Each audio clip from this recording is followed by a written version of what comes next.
Ketemu lagi dengan saya Dr. Dewatuti. Saat ini saya ada di depan Pasar Hewan Bringkit di Kabupaten Badung, Bali. Episode kali ini saya akan memperkenalkan tentang sapi Bali. Jadi kalau mungkin selama ini hanya mengetahui sapi Bali, tapi kali ini saya akan memberikan lebih banyak lagi, lebih detail. Saya juga akan ajak ke dalam untuk melihat berbagai sapi. Ada yang masih anak-anak, ada yang betina, ada yang jantan. Semoga bermanfaat nanti untuk menambah wawasan tentang sapi Bali. Sapi Bali dulunya berasal dari banteng. Banteng ini didomestikasi oleh suku Bali di Pulau Bali. Apa itu domestikasi?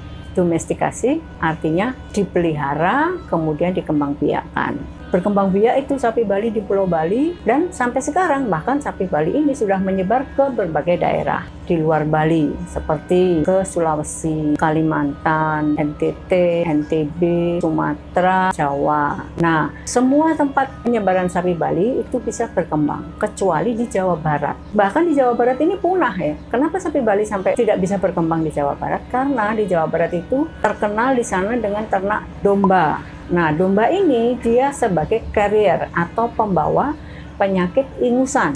Nama penyakitnya malignant catarrhal fever. Nah, sapi Bali nggak tahan, sehingga begitu kontak dengan domba tertular dan sangat mematikan. Sehingga di Jawa Barat itu tidak ada sapi Bali yang bisa bertahan lama. Itu yang tersebar di dalam negeri. Ternyata sapi Bali juga bisa sampai ke luar negeri. Yang paling banyak adalah ke Malaysia dan ke Australia.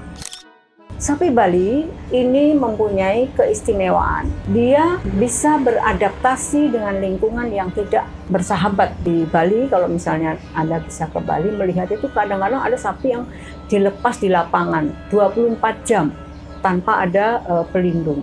Itu nggak apa-apa, baik-baik saja. Adaptasinya memang tinggi. Bahkan ransum yang diberikan ke sapi Bali itu meskipun mutunya tidak begitu bagus, sapi Bali bisa bertahan. Keistimewaan yang lain, sapi Bali ini juga masa berkembang biaknya untuk reproduksinya lebih cepat dibanding sapi potong yang lain. Sehingga memang sangat menguntungkan kalau memelihara sapi Bali. Sapi Bali punya fungsi yang disebut dwifungsi atau dwiguna. Ya. Yang pertama, sapi Bali bisa dimanfaatkan sebagai penghasil daging untuk konsumsi. Fungsi yang kedua adalah sebagai tenaga kerja. Jadi sapi Bali bisa juga dipakai untuk membantu petani membajak sawah atau untuk kerja yang lain.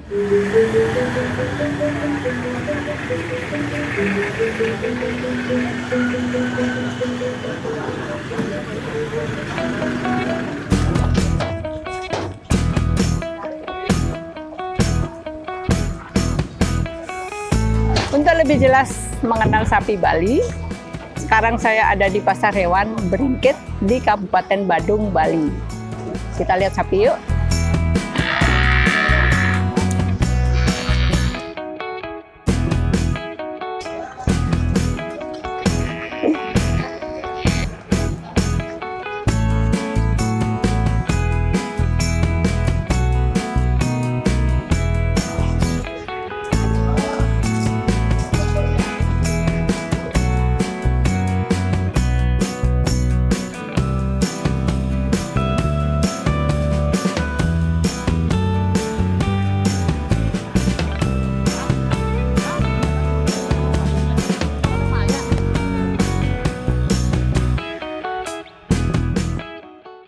Sapi Bali, baik jantan maupun betina, pada saat lahir berwarna merah bata, ya, tubuhnya berwarna merah bata. Nanti dengan bertambah umur sampai mencapai dewasa kelamin itu umur di mana hewan ini siap menghasilkan benih. Itu yang jantan akan perlahan-lahan berubah menjadi hitam. Jadi semakin tambah umur, semakin hitam, ya. Sedangkan yang betina tetap berwarna merah bata. Nah, jika yang jantan ini yang sudah berwarna hitam dikastrasi itu dikebiri, nanti warna hitam perlahan-lahan akan hilang, kembali menjadi warna merah bata. Atau sapi jantan yang sebelum mencapai dewasa kelamin sudah dikebiri, sudah dikastrasi, dia tidak akan berubah menjadi warna hitam. Jadi ternyata memang warna hitam pada sapi Bali jantan itu ada hubungannya dengan hormon testosteron, hormon pejantan, ya, sehingga kalau semakin hitam, sapinya ini benar-benar semakin jantan. Sapi Bali berbadan sedang, kemudian berdada dalam, ya, jadinya dadanya dalam, kemudian badannya ramping, kakinya pun juga ramping. Yang menjadi khas sekali sapi Bali yang beda dengan sapi lain adalah kakinya dari mulai lutut ke bawah, keempat kakinya itu berwarna putih, sehingga disebut white stocking. Jadi seperti sapi Bali pakai kaos kaki putih ya. Kemudian ada lagi di pantatnya itu ada melingkar, warnanya putih juga, disebut white mirror. Ciri yang lain, ujung hidung, kuku, dan ujung ekor itu berwarna hitam. Kemudian ada lagi warna hitam yang memanjang dari mulai kumba di belakang kepala itu sampai ke pangkal ekor. Hitam memanjang, itu disebut garis belut. Untuk jelasnya, yuk kita kembali ke pasar hewan beringkit, kita lihat sapi Bali secara detail. Ini adalah sapi Bali yang saat lahir berwarna merah bata, baik jantan maupun betina. Nanti pada saatnya dia dewasa kelamin, yang betina tetap berwarna merah bata, sedangkan yang jantan dia akan sedikit demi sedikit berubah warna menjadi hitam, karena dia ada pengaruh hormon jantan.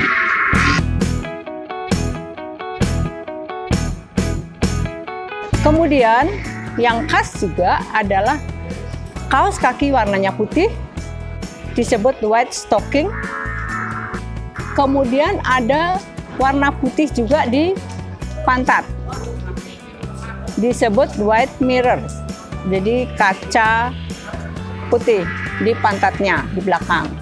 Kemudian ujung ekor berwarna hitam, kuku juga berwarna hitam. Jadi ekor, kemudian kuku, dan satu lagi moncong berwarna hitam juga. Ada satu lagi, yaitu garis belut namanya, berwarna hitam mulai dari punggung sampai ke pangkal ekor, itu khasnya.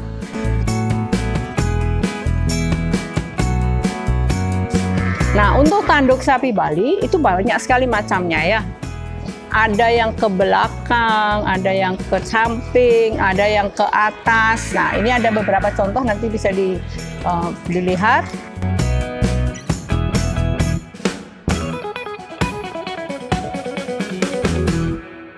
Meskipun sapi Bali bisa beradaptasi dengan baik di lingkungan yang kurang menguntungkan, kemudian juga bisa bertahan dengan ransum yang tidak terlalu bagus mutunya, tetapi sapi Bali juga bisa mengalami serangan penyakit.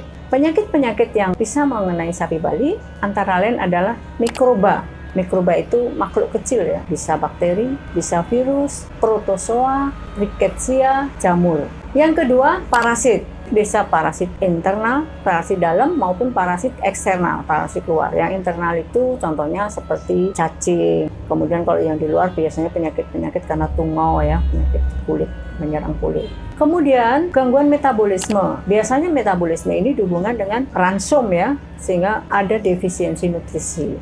Gangguan selanjutnya adalah keracunan. Apa saja yang bisa menyebabkan keracunan? Satu, tanaman. Ada tanaman yang memang mengandung racun untuk sapi Bali. Di daerah Bali, daerah Nusa Penida yang cuacanya kurang bagus, tandus, itu ada tanaman yang namanya lantana kamara. Hujan jarang karena daerahnya tandus, rumput jarang sehingga tiada rotan, akar pun berguna. Sapi Bali tidak mendapatkan rumput, dia memakan salah satunya tanaman lantana kamara itu. Lantana kamara itu kalau udah dimakan, dia akan menjadi racun, kemudian akan menunjukkan gejala-gejala, biasanya ada radang-radang kulit pada sapi Bali. Keracunan yang kedua adalah dipatuk ular. Ya mungkin karena sapi Balinya lepas, kemudian ada ular berkeliaran ya, dipatuk ular, sehingga mengalami keracunan. Keracunan yang lain adalah kimiawi. Biasanya sih ini karena keteledoran ya, keteledoran dari entah peternak, entah pokoknya menaruh zat-zat kimia sembarangan. Kebetulan sapi Balinya mungkin menjilat atau memakan sehingga menjadi racun bagi sapi Bali. Dan yang terakhir, ini sifatnya insidental adalah cedera. Macam-macam cedera, mungkin keprosok, mungkin nabrak apa sesuatu, yang jelas itu adalah insidental dan mengenai secara fisik.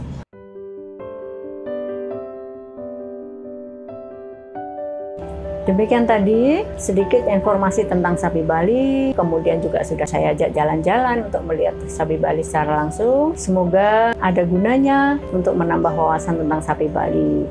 Sampai jumpa di video-video berikutnya. Jangan lupa tonton terus, like, dan yang belum subscribe, di subscribe ya. Terima kasih.